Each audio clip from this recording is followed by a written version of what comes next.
ये पहेली तो सॉल्व हो गई कि रिक्वेस्ट किसने की थी, असीज फायर किसके कहने पर किया गया, ये तो आपने हमें क्लियर बता दिया। लेकिन अब मुअम्मा ये है कि इंडिया के लिए तो ये घाटे का सौदा हो गया कि उसे सीज फायर एक्सेप्ट करना पड़ा। फिर मुकेश अंबानी साहब पहुंच गए उधर डोनाल्ड ट्रंप से मिलने, और इधर नरेंद्र मोदी जी जब स्पीच करते हैं पाकिस्तान को तो धमकी देते हैं, लेकिन अमेरिकन प्रेसिडेंट का नाम तक नहीं लेते कि सालसी का उन्होंने क्या किया।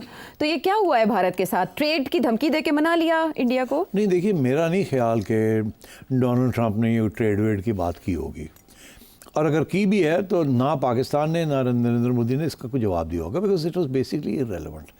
ये जो डोनाल्ड ट्रंप ने बातें की है ना कि मैंने उनसे ये कहा कि आप ये करो नहीं तो मेरा ट्रेड ही हो जाएगा, मैं आपको ये दे दूंगा, मैं वो दे दूंगा, ये वो नंबर लगा रहा है इंटरनेशनल कम्युनिटी के साथ। उसका ये बयान ही है ना कि ट्रेड मेरे लिए बहुत बड़ा हथियार है, तो उसने इसके अंदर भी ट्रेड ठोक दिया।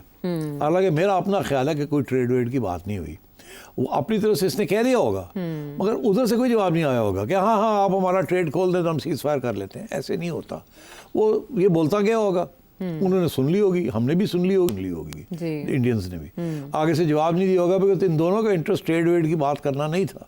इनका इंटरेस्ट ये था कि अब सीज फायर हो जाए, दोनों का, हमारा भी यही था, उनका भी यही था कि सीज फायर हो जाए। तो जब उसने कहा कि जी अब सीज फायर कर दें, और बात की होगी कि आई विल रिवॉर्ड यू, और इसको वो बातें बड़ी करता है ना, उसने बहुत सी बातें कर दी होंगी, तो इन्होंने फिर कहा होगा हाँ हाँ कर दें आप सीज फायर।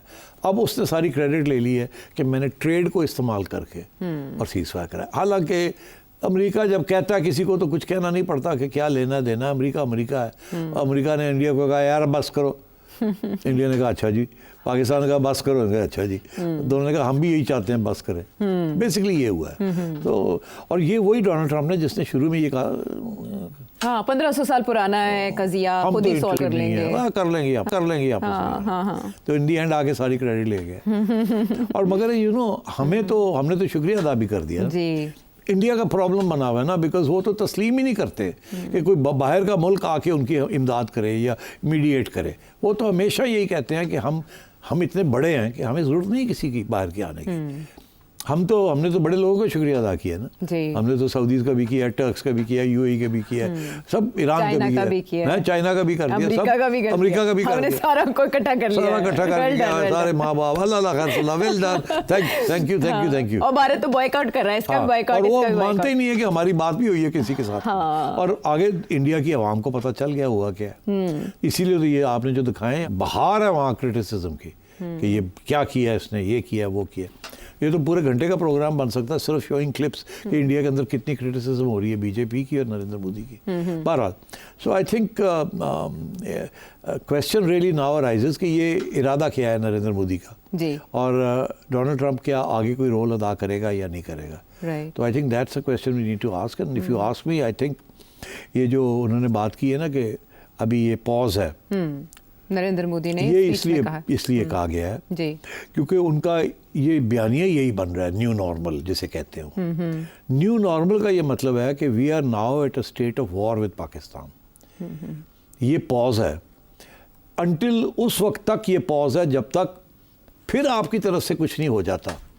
और अगर अब फिर कोई हमारे यहाँ इस किस्म का हमला होगा, टेररिस्ट अटैक होगी, हम कहेंगे ये आपने करवाया और हम फिर चढ़ जाएंगे आपके ऊपर। तो in that sense this is a pause, in that sense this is a pause. तो ये न्यू नॉर्मल है कि we are in a war, हम वॉर में हैं अब आपके साथ। ठीक है। हाँ, अब कोई अमन की बात नहीं होगी, कोई नेगोशिएशन नहीं होंगी, कोई टॉक्स नहीं होंगी, कोई कुछ नहीं होगा। This is that pause. मगर इसमें यह भी है ना कि किसी स्टेज पे भी कोई फॉल्स फ्लैग ऑपरेशन करके इंडिया फिर हमला कर सकता है आप पे। और इसके अंदर आयशा जो दो मेन इश्यूज खड़े हो गए ना कि ये एस्केलेशन, पहले उरी में आपने सो कॉल्ड स्ट्रेटेजिक स्ट्राइक्स की थी, जैसे आपको 1-2 किलोमीटर पाकिस्तान क्रॉस करके अंदर आ गए, आपने ठाठू करके भगत वापस चले गए, शोरा जी हमने स्ट्रेटेजिक स्ट्राइक्स कर दी।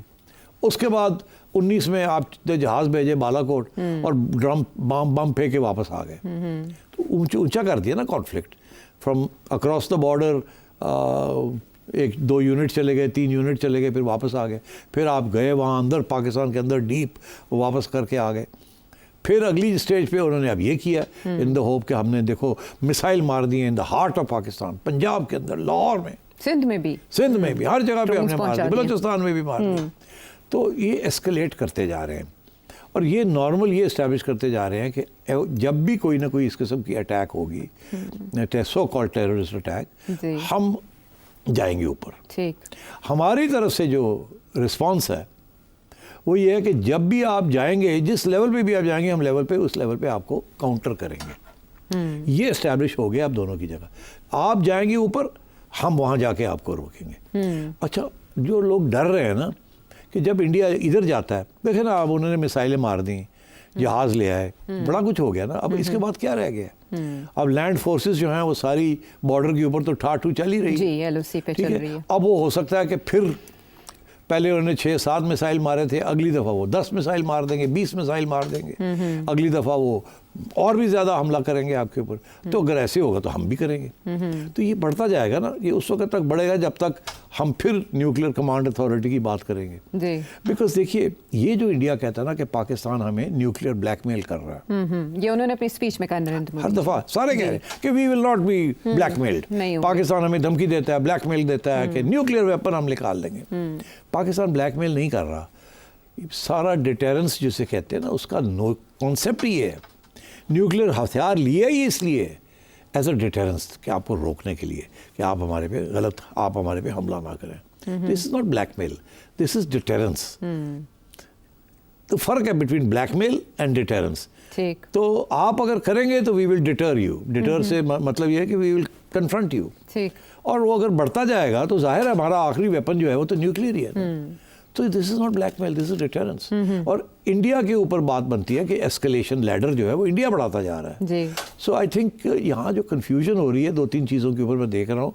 पहली बात तो ये है कि लोग डिस्कस नहीं कर रहे कि ये फॉल्स फ्लैग ऑपरेशन था या नहीं था, और ये एक्सक्यूज़ था या नहीं था। उसको सारे जो बात कर रहे हैं, इंडिया वाले भी और गोरे भी और हमारे लोग भी इसको नहीं चैलेंज कर रहे कि भाई एविडेंस आपने प्रेजेंट नहीं की और आपने हमला कर दिया।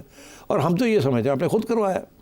इसके ऊपर तवज्जो नहीं दी जा रही क्योंकि सारी जो हमारे पास इन्फॉर्मेशन है कि इनके पास तो एविडेंस ही कोई नहीं जी। तो अगर ऐसे इन्होंने हमले करने शुरू कर देना तो अगली दफ़ा इससे भी बड़ा हमला कर देंगे, कहीं ठा करा के अपने 2 सोल्जर्स मरवा के कहेंगे जी ये पाकिस्तान ने करवाया। तो ये तो कोई बात नहीं है ना जी। तो इसका ये मतलब है कि बलूचिस्तान हो रहा है, ये जो TTP कर रही है, ठीक है ना, तो वो हम ये कहें कि ये इंडिया करवा रहा है और हम भी हमले करने शुरू कर दें, ऐसे ही है ना जी। तो फिर तो this will not go anywhere. तो इसलिए this is hardly an excuse.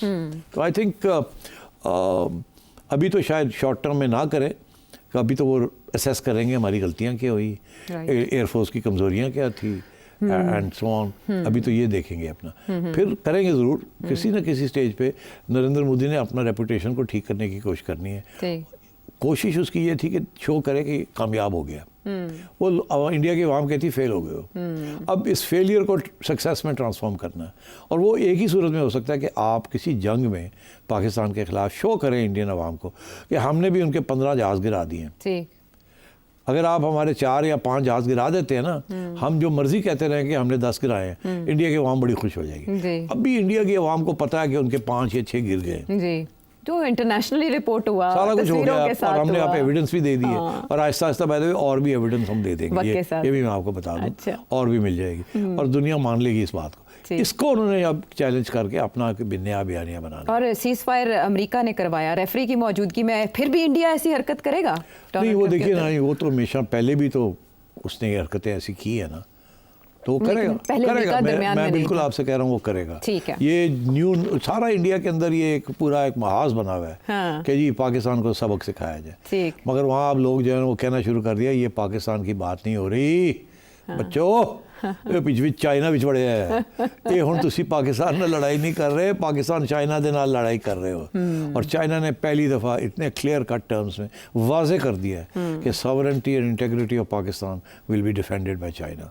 तो और इंडिया को समझ नहीं आ रही है हुआ क्या है। हाँ। और इंडिया को अभी ये भी समझ नहीं आ रही कि डोनाल्ड ट्रंप जो उनके साथ एक लाए हैं, मुख्तलिफ इत्तेहाद में शामिल हैं, वो क्यों कह रहे हैं एप्पल के CEO को कि आपने इंडिया नहीं अपना कारोबार मुंतकिल करना।